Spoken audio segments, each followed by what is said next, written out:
जी, अस्सलाम वालेकुम, welcome to रेलू कट्टे। मैं आपका होस्ट साकिब शाह और पाकिस्तान सुपर लीग सीज़न 8 की आमद है। उसी सिलसिले में हम आपके सामने एक नया शो लेके आए हैं, जिसमें आज हम बात करेंगे पेशावर ज़ल्मी जिन्होंने अपनी रिटेंशंस की हैं पीएसएल 8 की, उनकी रिटेंशंस की बात करेंगे और हम जो जिन प्लेयर्स को वो रिटेन नहीं कर सके उसकी बात करेंगे और वो पॉसिबल ड्राफ्ट में चल के कौन-कौन से प्लेयर्स पिक कर सकती हैं, उसकी बात करेंगे। और इन सब सी सारी बात करने से पहले आप लोगों से एक दरख्वास्त है कि अगर आपने हमारा चैनल सब्सक्राइब नहीं किया तो काइंडली सब्सक्राइब कर लें, क्योंकि यहाँ पर होती है सिर्फ और सिर्फ पाकिस्तान सुपर लीग की बात। अगले 3 महीने पाकिस्तान सुपर लीग के ऊपर सिर्फ और सिर्फ हमारे शोज़ हुआ करेंगे लाइक एवरी ईयर। हमारा ये 5वाँ सीज़न है, पीएसएल 4 कवर किया था, 5 किया था, 6 किया था, 7 किया था और अब 8वें सीज़न में भी हम पाकिस्तान सुपर लीग के शोज़ के साथ आपकी खिदमत में हाज़िर हैं। और आज पेशावर ज़ल्मी को हमारे साथ डिस्कस करने के लिए हमारे रेगुलर रेडू कट्टे, हम सबके दिलों के रूकी हसीब फारूकी मौजूद हैं। अस्सलाम वालेकुम Haseeb, welcome to the show. वालेकुम अस्सलाम साकिब भाई। हाँ जी, ज़ल्मी। येलोस्टॉर्म, ज़ल्मी, ज़ल्मी, ज़ल्मी, ज़ल्मी। ज़ल्मी का क्या कहें यार, ज़ल्मी ने इस दफ़ा जो कर दिया वो कमाल था। जो इस साल की एक ही ब्लॉकबस्टर ट्रेड हुई है, वो ज़ल्मी की हुई है। वो कहते हैं ना, लेने के देने पड़ गए, तो ज़ल्मी के साथ वो हुआ है कि लेने के देने पड़ गए। लिया लेने के 1 दो देने दिए पड़ 2। गए। बिल्कुल, तो बाबर आज़म लेने के चक्कर में शुएब मलिक और हैदर अली देने पड़ गए कराची किंग्स को उस ब्लॉकबस्टर ट्रेड में। नसीब, मैं एक चीज़ आपको बताऊँ कि ट्रेड ठीक है, it was very good trade, specially considering the future. मगर मेरा बड़ा बेटा, आपको मैंने बताया हुआ है कि वो पेशावर ज़ल्मी का बहुत बड़ा फ़ैन है, और जब मैंने उसको बताया कि बाबर आ गए तो वो बहुत खुश हुआ। तो जब मैंने उसको बताया कि मलिक और हैदर अली जा रहे हैं, तो मलिक के ऊपर he was very upset. He was saying कि लास्ट 2 साल से मलिक ने हमें बहुत मैचेज़ जितवाए हैं। तो ऐसा नहीं है कि सारे फैन्स ही बहुत खुश हैं इससे, कुछ फैन्स नाराज़ भी हैं, क्योंकि उनके ख़्याल में आपको पता है छोटे बच्चे, बच्चे तो अच्छे होते हैं। उसने ज़ल्मी में देखा है कि फिर मलिक ने जो परफ़ॉर्मेंसेज़ ज़ल्मी से दी हैं, वो कभी कराची से भी नहीं दी थी, कभी मुल्तान से भी नहीं दी थी।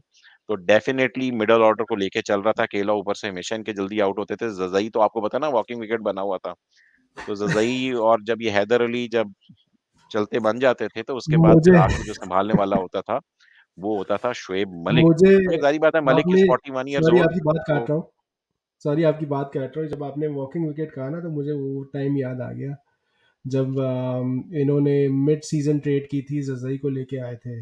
और आपने कहा था कि यार ये तो वॉकिंग विकेट है, ज़ज़ई इसको कहाँ पिक कर लिया। और उसने आके इतनी कुट लगाई, इतनी कुट लगाई कि भाईजान, उसने कोट सिर्फ़ और सिर्फ़ कराची किंग्स को लगाई थी। एक इस्लामाबाद को भी लगाई थी, 1 मैच में इस्लामाबाद को 40 भी गए रन्स। 2 मैचों में। मगर हाँ, 2 मैचों में जो उसने इंतहाई बुरी तरीके से मारा था, वो कराची किंग्स को मारा था। और कराची किंग्स में आपको पता है कि बॉलिंग, आपको एक क्वालिटी फास्ट बॉलर सिर्फ़ आमिर ही था। अब आमिर को भी मार पड़ गई फिर उस दिन। हुँ। तो ज़ज़ई, अब देख लें फिर क्या हुआ वर्ल्ड कप में, बाहर हो गया कि नहीं? नहीं, हम तो वो तो वर्ल्ड कप से बाहर। आई मीन जब उसका वो फेज़ आता है ना, जब उसने परफ़ॉर्म नहीं करना होता, तो वो उसको कुछ करा लो, वो नहीं करके देगा परफ़ॉर्म। और काफ़ी ही hasn't been performing for a year now. तो अ, सही किया रिटेन नहीं किया पेशावर ने भी। तो बट ये वो मुझे बस वो याद आ गया कि आपने जब-जब बोला है, उसका उल्टा ही यार, हुआ जिसका है। जिसका हम कहते हैं ना कि वो, यार मुझे आज भी, मैंने अपनी रिटेंशंस की हैं तो शरफेन रदरफोर्ड को नहीं रखा था ऑफ कोर्स, क्योंकि ड्राफ्ट में इतने अच्छे प्लेयर्स हैं, मैंने कहा उधर से चल के उठाऊँगा ज़ल्मी के। तो यार वो ज़ल्मी के फैन्स आके मुझे कह रहे हैं, where is Rutherford? Where is the Rutherford? अच्छा, hmm, I hmm. Was sure कि ज़ल्मी रदरफोर्ड को रिटेन नहीं करेगी, मगर ज़ल्मी ने, क्योंकि उनका प्रूवन परफॉर्मर है, उनके लिए परफॉर्म करता है, तो यार ज़ल्मी ने उनको सो रिटेन किया। तो लेट्स स्टार्ट विद द रिटेंशंस मैं रदरफोर्ड के बारे राइट में तो ऑन कुछ अवर। बुरा नहीं कह सकता। यार, मुझे याद रदरफोर्ड है का कि मसला यही है ना कि हम हमेशा कहते हैं कि क्रिकेइन्फो पे उसकी प्रोफाइल पिक्चर देख के ही मैं थोड़ा-सा सहम जाता हूँ कि यार ये कौन आ गया है? तो वो उसी से डर जाता हूँ। जिस तरह राहत अली की जो प्रोफाइल पिक्चर है ना क्रिकेइन्फो पे, ये हुँ, बिल्कुल उसी तरह की है रदरफोर्ड की भी। तो वो लगता नहीं था इनको देख के कि यार ये तो खुद ही बेचारे मासूम से सहमे हुए हैं, इन्होंने क्या करना है? मगर ये है कि वो, और जब आपको याद है कि जब हमने रिडिक्यूल किया था उसके बाइनरी नंबर्स को देख के किया था, कि जब इन्होंने पिक किया था तो उसके, याद है आखिरी 10 आप ही ने बताए थे मेरे ख्याल में, उसके मैंने आखिरी बताया। 10 मैचेस के numbers, and they were binary numbers, yes, right? तो मगर आपको पता ही है कि यार ये हम लोग जो शो में बोलते हैं ना, उसका हमेशा उल्टा ही होता है। बिल्कुल, बिल्कुल। नहीं, उसमें कोई देखें शक नहीं। मैं तो अब इसलिए तो मैंने तौबा कर ली थी कि मैं रदरफोर्ड के बारे में कुछ नहीं बोलूंगा, कोई शान में गुस्ताखी नहीं करूंगा उसकी। यार बहुत मैंने अच्छा तो प्लेयर है इसीलिए वो। देखा ना, हैदर भाई ने मुझे फार्मूला बताया हुआ था कि यार प्लीज मुल्तान सुल्तान को 6वें नंबर पे रिटेन करना, कि जिसको भी आप लोग 6वें पे करते हो ना वो जीत जाता है। ये जब भी मुझे इस मुल्तान को आप करते हो हम जीत जाते हैं, तो मैंने उस फार्मूले को पे अमल दरामद करते हुए लाहौर को पिछले साल 6वें पे कर दिया था रेट। लाहौर तो चैंपियन बन गई। तो इस दफा अगर पीएसएल की किसी टीम ने अपने आप को चैंपियन बनवाना है, तो यार मुझे और असीब को 1-1 लाख डॉलर भिजवा दे, तो हम 6वें नंबर पे कर देंगे। हमने एम्पायर खड़ी की थी हसीब के, यार जब हमारा शो बहुत मशहूर हो जाएगा तो लोग हमें पैसे दिया करेंगे अपनी मार्केटिंग कराने के। और पता चला कि वो 6वें नंबर पे रेट करवाने के लिए शुरू किए, वो कह रहे हैं कि यार हमें 6वें नंबर पे रेट करो। नहीं, अब तो हम कोई झूठे मुंह ये भी नहीं पूछता कि यार मर्चेंडाइज भिजवा दें, आप लाख डॉलर मांगने बैठ गए। छोड़े इस बात यार को। कनाडा की शिपिंग बड़ी महंगी पड़ती है, इस वजह से हमें मर्चेंडाइज भी कोई नहीं पूछता। तो हम अगर पाकिस्तान सुपर लीग की नहीं, प्रमोशन आपके करते आपके रहेंगे तो और लाहौर कलंदर के ओनर कनाडा बैठे हुए हैं, आप क्या बात कर रहे हैं? यार कनाडा में कोई भी नहीं, समीन भाई कभी कभी आते हैं कैलगरी, मेरा नहीं ख्याल कि टोरंटो कभी भी नहीं आए वो, कभी कभी हम्म, कैलगरी आते हैं क्योंकि कैलगरी से वो पढ़े हुए हैं, उनकी सिस्टर रहती है इधर ब्रैम्पटन में। हम्म। तो इस तरह का सीन है, मगर बात ये है कि Peshawar Zalmi, retentions, platinum, Babar Azam trade, big trade, do you see him as a captain in Peshawar Zalmi, or do you see somebody else as a captain Wahab to continue? यार I I don't know, I mean क्या situation है। Wahab 2 season से तो कर रहा है captaincy. तो अब एक सीजन से, पिछला साल पहला था, पिछला साल पहला था, पिछला साल पहला था, जिससे पिछला पहला साल था। भी मेरा पास की थी इसने। नहीं, नहीं, अच्छा। पिछला साल पहला था। पहले में उसने ऐसा रिकॉर्ड बनाया है जो मरते दम तक कभी पीएसएल की हिस्ट्री में ये रिकॉर्ड टूटेगा नहीं वैसे। खैर लेट्स सी। प्रॉब्ली क्योंकि बाबर की एक कंडीशन ये भी हो सकती है कि भाई मैं जा जाऊंगा वहाँ कैप्टनसी करूंगा, आई एम नेशनल कैप्टन, तो I want to be a captain in the franchise as well. तो हो सकता है कि बाबर कैप्टनसी करे। आई डोंट नो क्या अरेंजमेंट है, वो तो जब ये अनाउंस करेंगे तो होगा। फिलहाल तो इन्होंने कोई अनाउंसमेंट नहीं की है। हाँ, फिलहाल कोई अनाउंसमेंट नहीं की। जिस तरह मैं बात कर रहा हूँ ना कि उमर एसोसिएट के जो नदीम उमर भाई हैं, उन्होंने कहा था कि Sarfaraz was ready to play under Babar Azam. इस तरह की बात आज सरफराज का मुझे और बाबर का इक्वेशन जरा डिफरेंट है। Sarfaraz has played with him in his captaincy, और सेकेंडली बाबर सरफराज की जो never played under him suggestions as है वेल। उसको रेट करता है। और काफी जब सरफराज टीम में एज अ 12th मैन भी खेल रहा होता था, तो सरफराज उसको काफी सपोर्ट करता था और काफी बाबर ने भी तो डेब्यू किया मशवरे था सरफराज के नीचे किया देता था। था। है जी। हाँ जी। बाबर ने भी अपना बिल्कुल डेब्यू सरफराज के बिल्कुल। अंडर किया था 2016 में। यस यस, बिल्कुल बिल्कुल, उसने टी सरफराज के ट्वेंटी अंदर ही का, किया टी था। ट्वेंटी की बट बात कर रहा हूँ। सरफराज हैज बिन, वो कहते हैं ना वो, क्योंकि मैंने एक दो मैचेस में लिटरली देखा सरफराज को बाबर को समझाते हुए कि हाँ भाई इससे ओवर देख लो, अभी कराना है नहीं कराना। आई थिंक मुझे एक मैच की मिसाल याद है जिसमें वो कह रहा था कि देखो फ़हीम को तुम आखिर में नहीं कराना ओवर, इसके ओवर अभी करवा लो, आखिरी का रिस्क मत लेना। तो और बाबर वो सुनता था इसकी सारी, और Babar would go to him and ask for suggestions as well. ये ये वाला रिलेशनशिप मैंने बाबर का हफीज और उसके साथ नहीं देखा था, मलिक के साथ, बट मैंने सरफराज के साथ ये वाला रिलेशनशिप उसका देखा है। तो और आपको पता है सरफराज में इतना वो नहीं है। वो अभी साउथ शकील के अंडर पूरा नेशनल टी20 खेला है। अभी कायदे आजम ट्रॉफी भी दे खेला है, तो वो ही डजंट माइंड। बिल्कुल ऐसा तो ही है, वो ऐसा नहीं ही है। तो होता। मगर नहीं, मेरे कहने का मकसद ये था कि अगर Quetta was in talks with Babar Azam to make him a captain, के सरफराज उनके नीचे खेलना चाहते हैं। ये मैं खुद को कह रहा, गफार भाई ने आज अपने शो में मुझे लाइव बताया है कि ये उन तक ये जो क्लिप पहुंचा शायद उमर भाई का ही पहुंचा है। तो एनीवे, अच्छा। तो अगर इधर भी बाबर आए तो most likely he will be the captain, he is the captain of Pakistan team. I don't really want कि वो यहाँ पर भी कोई 9-1 वाला काम स्टार्ट करें ना। तो hopefully Peshawar Zalmi, because historically Peshawar Zalmi, अगर जल्मी शायद वह टीम है जिसने आज तक प्लेऑफ से बाहर नहीं हुई। They always somehow manage to qualify for the playoffs. Zalmi कभी भी प्लेऑफ से कभी बाहर नहीं हुई। पिछले साल थोड़ा सा चांस बना था, मगर वहाब की फॉर्म जब लाहौर लैग स्टार्ट हुई तो वहाब ने फॉर्म पकड़ ली और देन वो समहाउ मैनेज करके ले गया। तो बाबर आजम के ऊपर काफी भारी जिम्मेदारी आएगी, क्योंकि जल्मी की जो कैप्टनसी अगर आपने लेना है तो फिर उनका पूरा जो ट्रैक रिकॉर्ड है वो यही है कि they always qualify for the playoffs, तो वो उनको लेके चलना पड़ेगा। शर्फिन रदरफोर्ड को डायमंड में किया है sieve. Any comments further, any further comments? मैं शर्फिन रदरफोर्ड को तो मैं कोई शान में गुस्ताखी नहीं करूंगा शर्फिन रदरफोर्ड की। बिल्कुल यार सही है, मैं बिल्कुल इस वजह सही है। से करना चाहता हूँ शान में गुस्ताखी उसके, कि yes he is a proven performer. इस दफा ड्राफ्ट में यार प्लेयर्स तो देखो कि कितने आए हुए हैं।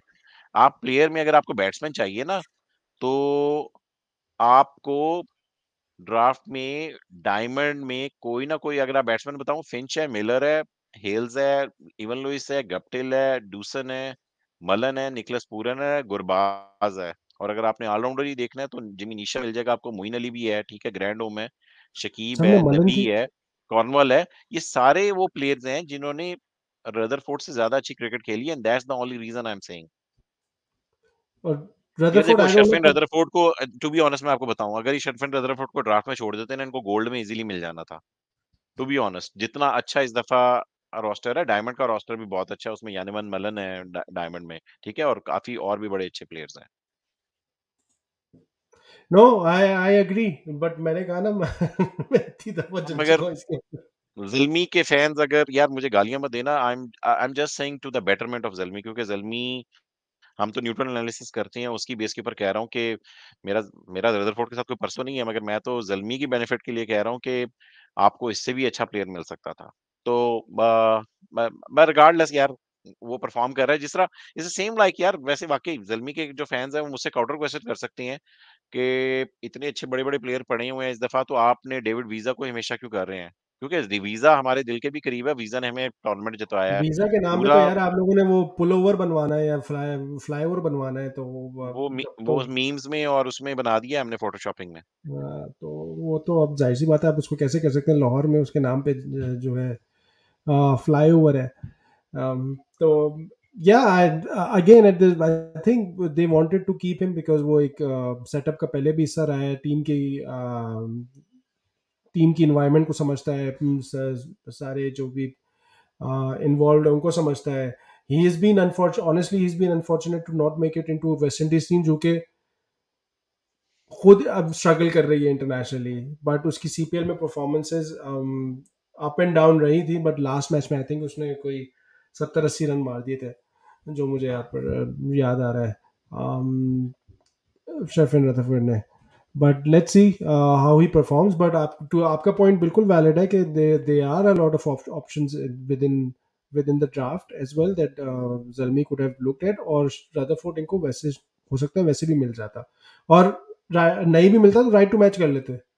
मेरा नहीं ख्याल बहुत बहुत सारे दूसरी फ्रेंचाइजेस जो है वो डायमंड में जो है जाके रदरफोर्ड को पिक करती, probably in gold or anything. Gold would have been more likely, but exactly, exactly, they know वही better. ना। They know, they have more information. I can't say much.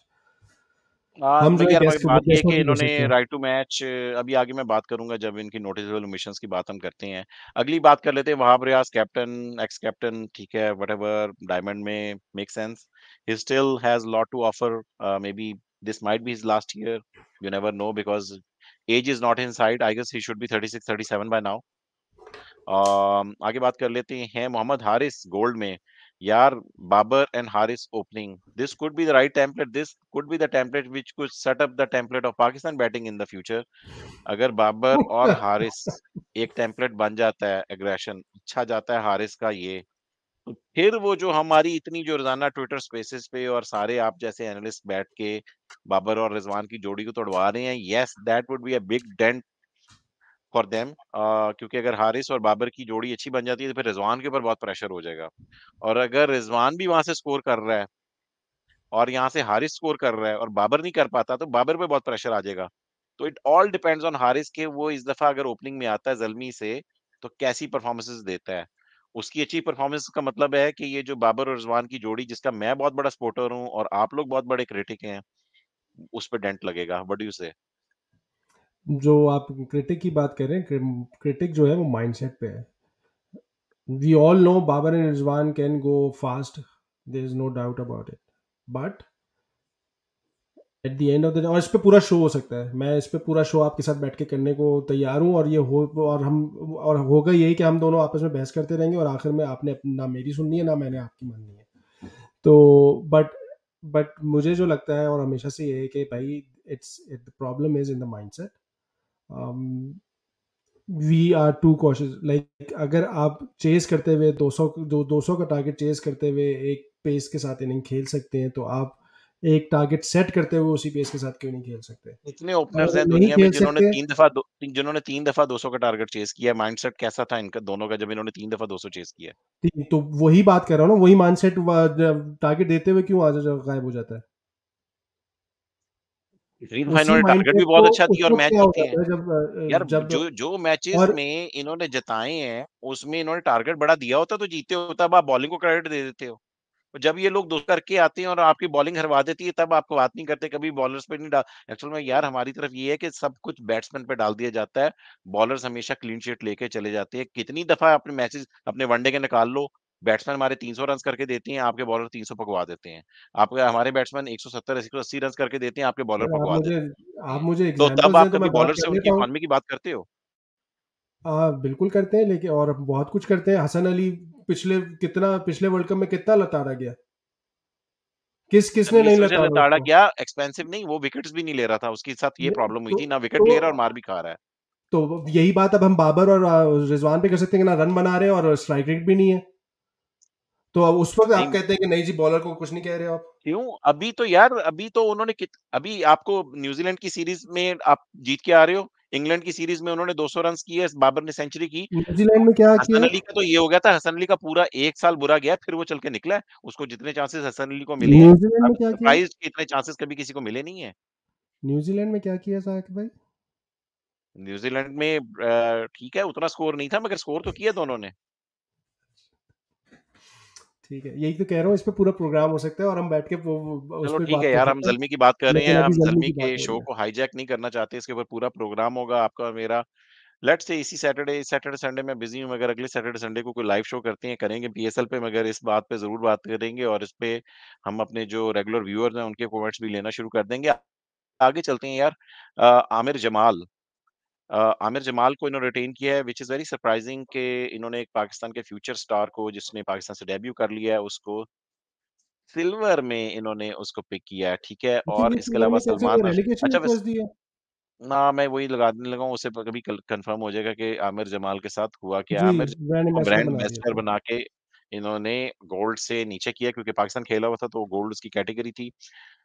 Silver में pick किया। आगे बात कर लेते हैं सलमान रशाद, जिन्होंने पिछली दफा इनके लिए बहुत अच्छी परफॉर्मेंसेस दी थी, उसको पिक किया और उसके बाद टॉम कोलर कैडमोर को किया है। तो हसीब इसमें 3-4 बड़े-बड़े नाम हैं जो मैं आपको बताऊँगा जो कि इन्होंने पिक नहीं किए।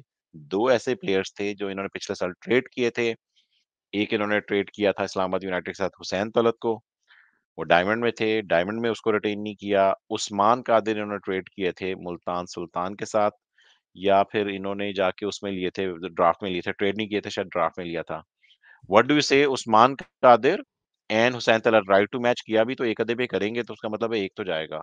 व्हाट डू यू यार, से? जब more the one that surprise me was actually Hussain Talat. क्योंकि हुसैन तलत ने परफॉर्मेंसेस भी दी थी जल्मी की तरफ से।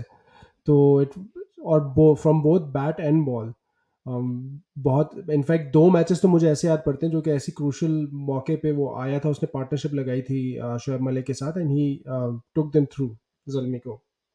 तो that's a bit of a surprise for मी।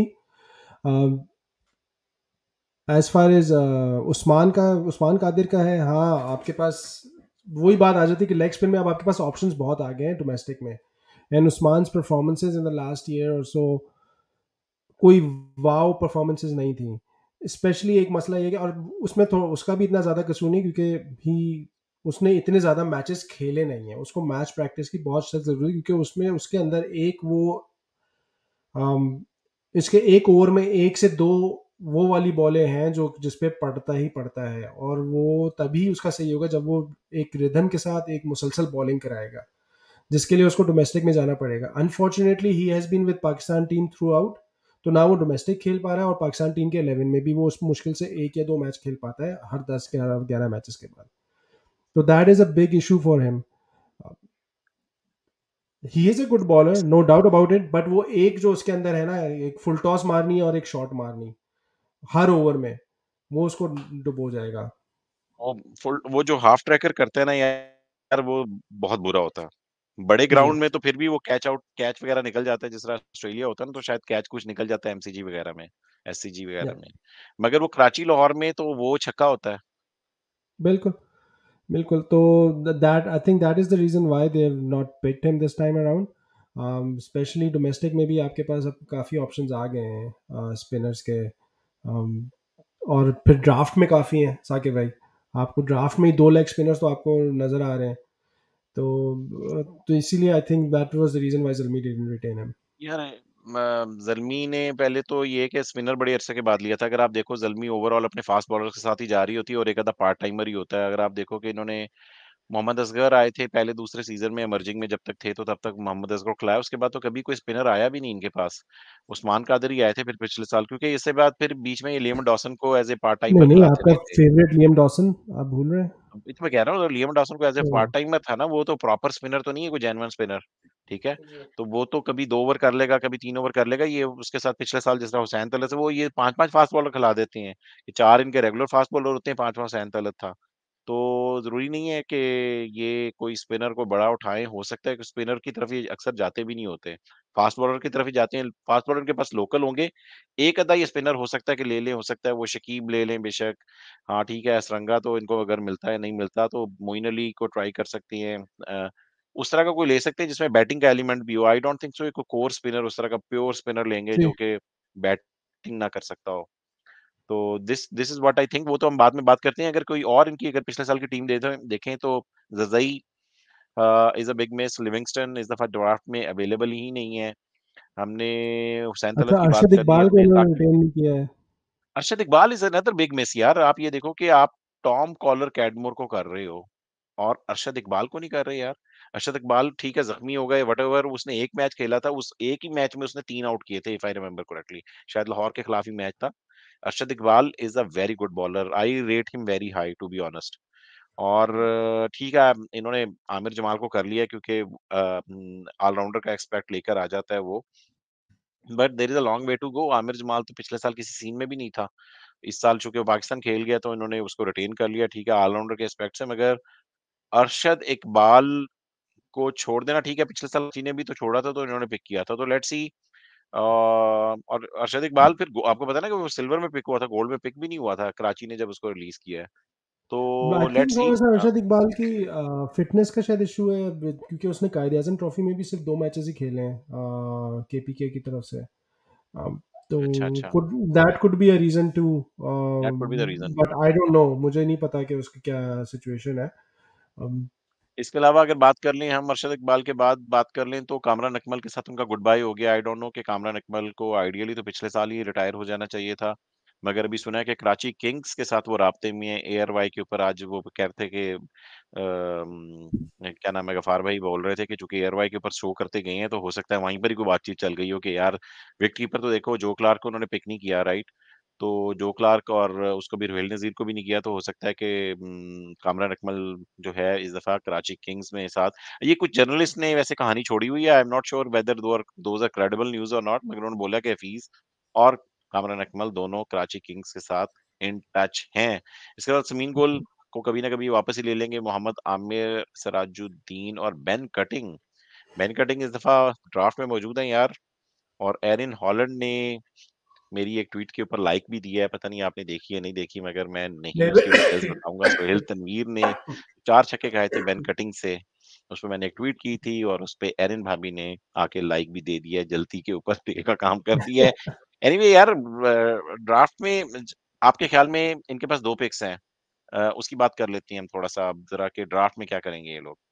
अगर आप ये देखो कि साकिब महमूद को इन्होंने पिक इस दफ़ा पिछली दफ़ा किया होता तो definitely Saqib Mahmood could be in their plans कि Saqib Mahmood could be one of them. मगर एक चीज़ जो मुझे लग रही है कि इनके हेड कोच डैरेन सैमी है, इस दफ़ा मौजूद होंगे। पाकिस्तान जूनियर लीग में भी थे वो। वेस्ट इंडियन एस्पेक्ट लेकर आते हैं हसीब, तो मुझे लग रहा है कि निकोलस पूरन और Evin Lewis could be one of the picks. Could be, could very well be. I think उसने डैरेन सैमी ने भी सीपीएल में भी ही वाज वेरी, वो टीम को मैनेज कर रहा था, कोच कर रहा था एक, and they went, I think Saint Lucia थी, and they went to the qualifier और एलिमिनेटर में शायद वो लोग थे, if not in the final. Again मेरी मेमोरी इतनी अच्छी नहीं है, एक तो बुढ़ापा और ऊपर से